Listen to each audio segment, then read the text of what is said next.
بسم اللہ الرحمن الرحیم۔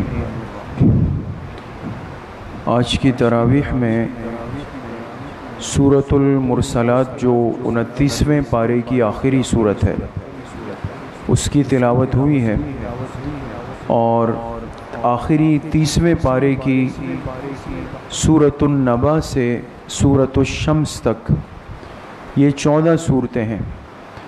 تو گویا کل ملا کے آج سورۃ المرسلات سے لے کر سورۃ الشمس تک 15 صورتوں کی تلاوت کی گئی ہے۔ چونکہ یہ قرآن کریم کا بالکل آخری پارہ ہے اور اللہ پاک کا یہ کلام اپنے اختتام پر ہے، تو آخر کی تقریباً صورتوں کے جو مضامین ہیں اور اللہ پاک کے جو احکامات ہیں اس میں بھی اللہ پاک نے اشارہ ہماری اختتام والی زندگی کی طرف کیا ہے۔ انسان کو یہ اشارہ کیا کہ جس طرح تم نے قرآن کریم ایک دن شروع کیا تھا اور اب دیکھو اس کا آخری پارہ آ گیا، وہ اپنے اختتام پہ ہے، اسی طریقے سے تمہاری زندگی کا آغاز تھا اور ایک دن اس زندگی کا اختتام ہو جائے گا۔ تو آخری پارے میں آپ غور کریں گے تقریباً صورتوں کے مضامین ایک ہی ہے، آخرت سے متعلق، قیامت سے متعلق۔ تو سورۃ المرسلات اور سورۃ النبا اور سورۃ النازعات، یہ جو 3 صورتیں ہیں، ان تینوں صورتوں میں اللہ پاک نے مختلف چیزوں کی قسمیں بھی کھائی ہے اور آخرت کے مختلف مناظر کو، احوال کو مختلف طریقوں سے، انداز سے بیان بھی فرمایا ہے۔ جہنمیوں پر جو اللہ پاک کی طرف سے عذاب ہوگا اس کا بھی تذکرہ ہے، اور اہل جنت کے لیے جو اللہ پاک کی طرف سے انعامات اور اکرامات ہوں گے اس کا بھی تذکرہ اللہ پاک نے فرمایا ہے۔ تو یہ تینوں صورتیں مجموعی طور پر آخرت کے دن کے مختلف احوال کو بیان کرتی ہے۔ اس کے بعد سورۃ العبس ہے، اور اس صورت میں اللہ پاک نے حضور علیہ السلام کو ایک معاملے میں تنبیہ فرمائی، اور وہ معاملہ تھا کہ ایک نابینا صحابی تھے آپ علیہ السلام کے، جو آنکھوں سے نابینا تھے، دیکھ نہیں سکتے تھے، اور حضور علیہ السلام کے مؤذن بھی تھے، حضرت عبداللہ ابن ام مکتوم رضی اللہ عنہ۔ یہ نابینا صحابی ہیں اور انہوں نے طویل عرصہ مکہ مکرمہ میں اذان بھی دی ہے۔ یہ ایک موقع پر حضور علیہ السلام سے کسی بات کو سیکھنے کے لیے، سمجھنے کے لیے تشریف لائے، اور چونکہ دیکھ نہیں سکتے تھے تو ان کو اندازہ نہیں تھا کہ اس وقت آپ علیہ السلام کس کیفیت میں ہیں، تو سیدھا چل کر آپ کی مجلس میں آ گئے، کھڑے ہو گئے، اور اللہ کی شان اس وقت حضور علیہ السلام ایک خاص مجلس میں تشریف فرما تھے جس میں مشرکین کے بڑے بڑے سرداروں کو بلایا گیا تھا، اور وہ بڑی مشکل سے آئے تھے، اور آپ ان کو دعوت دے رہے تھے اور اپنے دین کو سمجھا رہے تھے۔ آپ چاہتے تھے کسی نہ کسی طریقے سے یہ بات کو سمجھ لیں اور میرے لائے ہوئے اس کلمے کو قبول کر لیں۔ اب عبداللہ ابن ام مکتوم رضی اللہ عنہ جب آئے تو ان کو اندازہ نہیں تھا کہ اتنی اہم مجلس ہے، تو انہوں نے آتے ہی فوراً کھڑے ہو کر کہا کہ اللہ کے رسول صلی اللہ علیہ وسلم میری تشفی فرما دیجئے، اور جو میرا مسئلہ ہے مجھے سمجھ نہیں آ رہا اس کو آپ حل فرما دیجئے۔ آتے ہی انہوں نے براہ راست یہ بات کہہ دی۔ تو ان کا اس طرح اچانک سے آ جانا اور پھر اس موقع پہ آنا جس میں آپ ان کے سرداروں سے بات کر رہے تھے، تو یہ بات آپ کو ذرا ناگوار گزری، عجیب سی لگی آپ کو، ان کا یہ آنا اور یہ انداز ذرا ناگوار لگا۔ تو اس بات پر اللہ پاک نے آپ کو تنبیہ فرما دی۔ عبس وتولی ان جاءہ الاعمی، اے میرے پیارے پیغمبر صلی اللہ علیہ وسلم، آپ کے ماتھے پہ بل آ گئے جب آپ کے پاس ایک نابینا چل کر آیا تو آپ کو اس کا یہ آنا برا لگ گیا۔ وما یدریک لعلہ یزکی، کیا آپ کو نہیں پتا کہ یہ جو آنے والا نابینا ہے اس کا دل تو بالکل صاف ہے، پاکیزہ دل والا ہے، اور جو آپ کے ساتھ اس وقت مجلس میں بیٹھے ہوئے ہیں ان کے دل تو سیاہ اور ویران دل ہیں، ان میں طلب ہی نہیں ہے، اور جو آیا ہے وہ طلب لے کے آیا ہے، وہ آپ کے لیے زیادہ قیمتی۔ حضور علیہ السلام پر یہ آیات اتری، اور اس کے بعد اس صحابی کا مقام ہی الگ ہوا۔ آپ علیہ السلام بھی ان کا بڑا اکرام فرماتے، اور روایات میں آتا ہے جب یہ تشریف لاتے آپ فرماتے کہ وہ شخص آ رہا ہے جس پر اللہ نے مجھے تنبیہ فرمائی۔ اور بعد میں صحابہ جب ان کو دیکھتے تھے تو فرماتے تھے یہ وہ خوش نصیب ہے کہ جن کی حمایت میں اللہ کا قرآن اترا ہے، اور قیامت تک ہم اس کی تلاوت کریں گے۔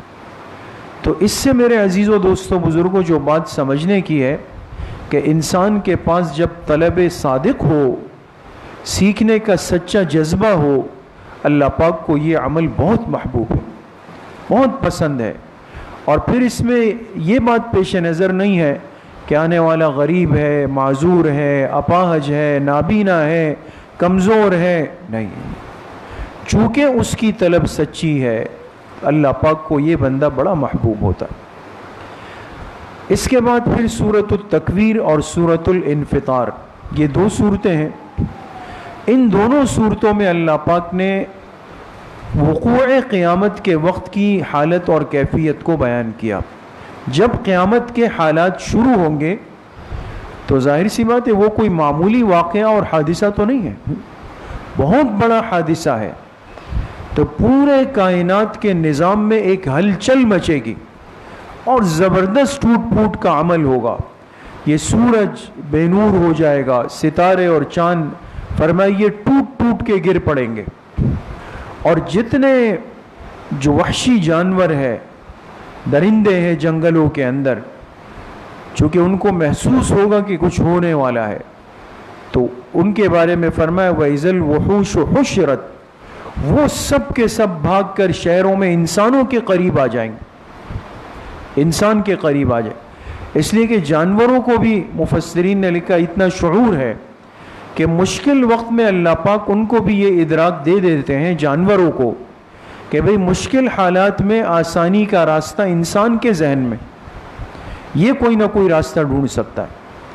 تو بہرحال یہ سارا ٹوٹ پھوٹ کا عمل ہوگا اور ہر چیز اپنی جگہ سے ہل جائے گی، اور درندے، پرندے، چرند، انسان، حیوانات، مخلوقات سب اپنی ایک بے خودی کی کیفیت میں دوڑتے ہوئے میدان محشر کی طرف چلتے چلے جائیں۔ اس کے بعد سورۃ المطففین ہے، اور اس صورت میں اللہ پاک نے ہلاکت فرمائی ان لوگوں کے لیے، فرمائے ویل للمطففین، ہلاکت ہے ان لوگوں کے لیے جو کہ اپنے معاملات میں تطفیف کرتے ہیں۔ تطفیف کے معنی آتے ہیں کمی کرنا اور کسی کا حق مار لینا، حق مار لینا۔ انسان کسی سے اجرت تو پوری لے، معاوضہ پورا لے، قیمت پوری لے، لیکن جب اس کی چیز اس کو دینے لگے تو اس میں ڈنڈی مار دے، کمی کر لے اس کے اندر۔ ناپ تولنے والی چیز ہے، اب ظاہر سی بات ہے کہ ہم اس طرف کھڑے ہیں، دکاندار اندر کھڑا ہے، بھائی 5 کلو آٹا دے دے، وہ پیٹ پھیر کے جاتا ہے، پیچھے تولتا ہے۔ اب یہ تو اس کا اور اللہ کا خالص معاملہ ہو گیا نا، ہم تو جا کے نہیں کھڑے ہوں گے سر پہ۔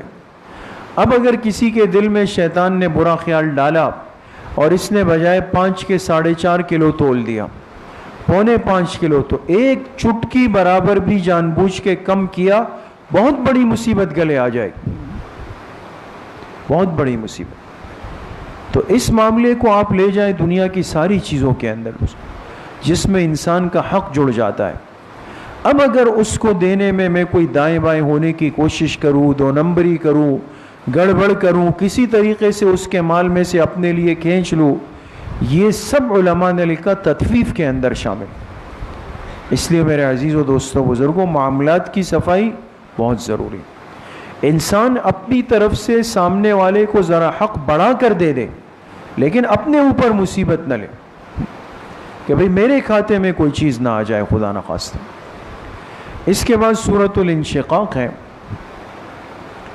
اور اس صورت میں اللہ پاک نے تین چیزوں کی قسم کھائی، فلا اقسم بالشفق واللیل وما وسق والقمر اذا اتسق۔ شفق کی قسم، شفق یعنی آسمان کی، اور رات کی قسم، اور چاند کی قسم، تین کائنات کی بڑی بڑی چیزوں کی قسم کھائی۔ کس بات پہ؟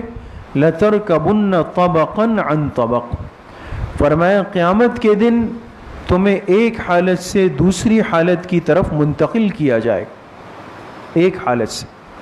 اب اس کا کیا مطلب ہے؟ اس آیت کے ذیل میں مفسرین لکھتے ہیں کہ اس کے مخاطب اہل جہنم ہے۔ جہنمی جب جہنم میں چلے جائیں گے تو ایسا نہیں ہوگا کہ وہ ایک حالت میں ساری زندگی رہیں گے، نہیں نہیں، فرمایا قرآن کی یہ آیت کہہ رہی ہے لَتَرْكَبُنَّ طَبَقًا عَنْ، ایک عذاب سے اوپر کے عذاب میں، پھر اس سے اوپر کے عذاب میں، پھر اس سے اوپر کے عذاب میں، وَهَلُمَّ جَرًّا، یہ سلسلہ چلتا رہے گا، عذاب میں کمی نہیں آئے گی، اس کی شدت بڑھتی چلی جائے گی۔ اللہ پاک ہم سب کی حفاظت فرمائے۔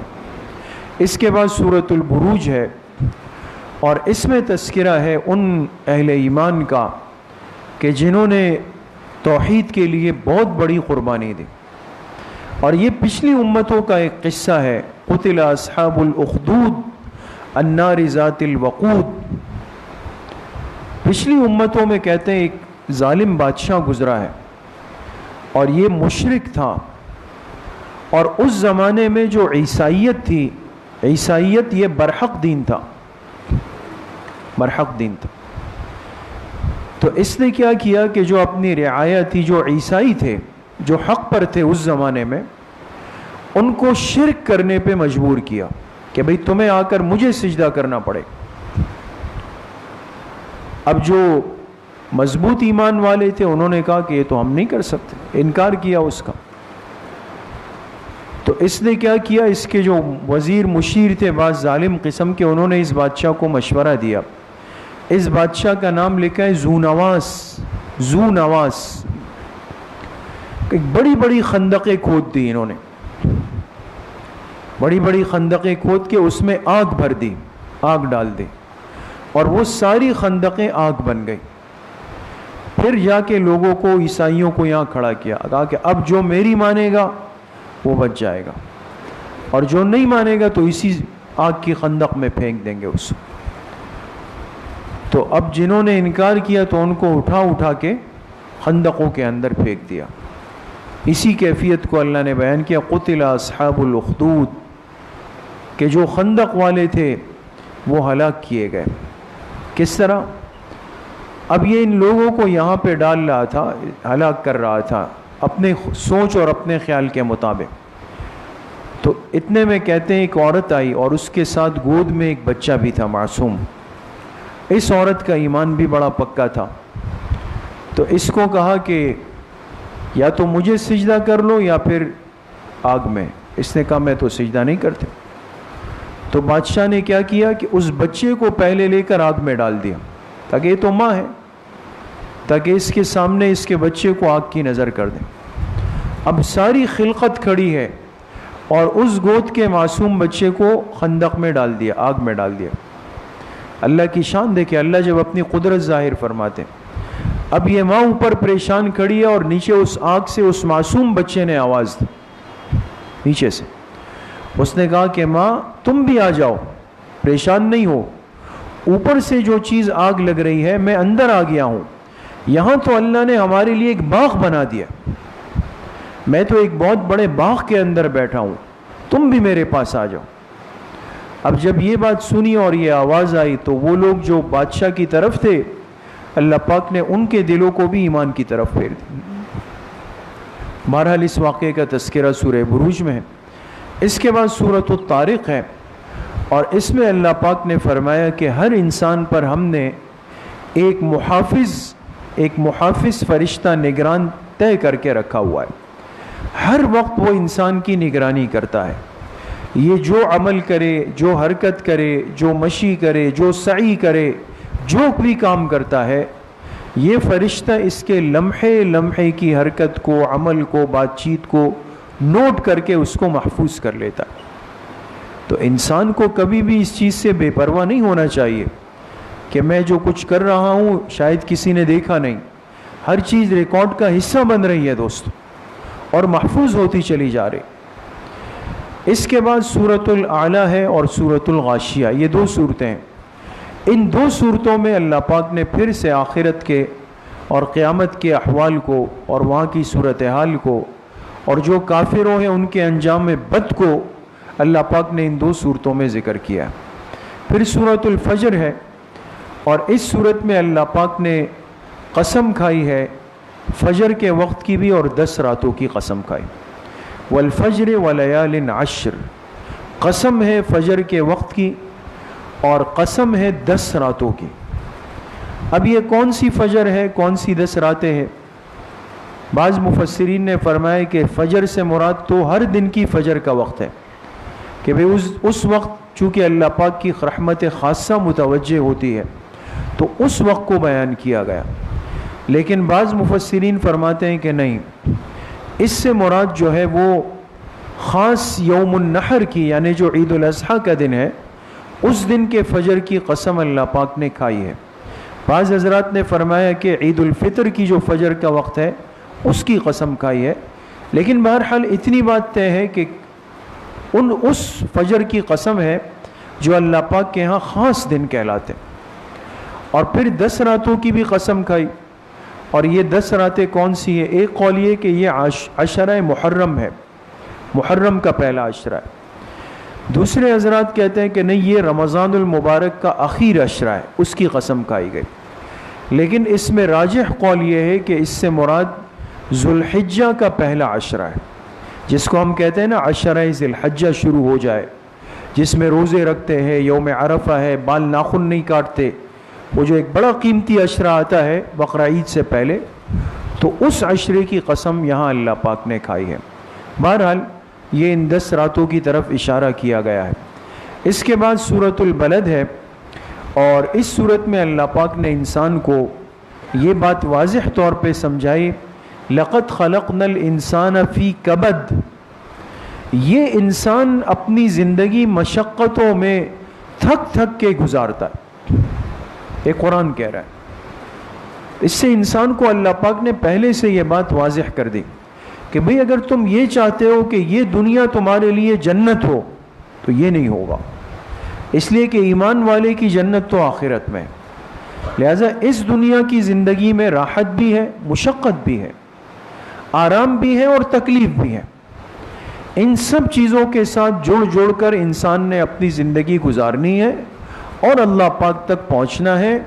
لیکن ہم اس بات کے مکلف ہیں کہ چاہے وقت تکلیف کا آئے، پریشانی کا آئے، رکاوٹ کا آئے، ہم اللہ پاک سے گلے شکوے نہ کریں، صبر کا مظاہرہ کریں.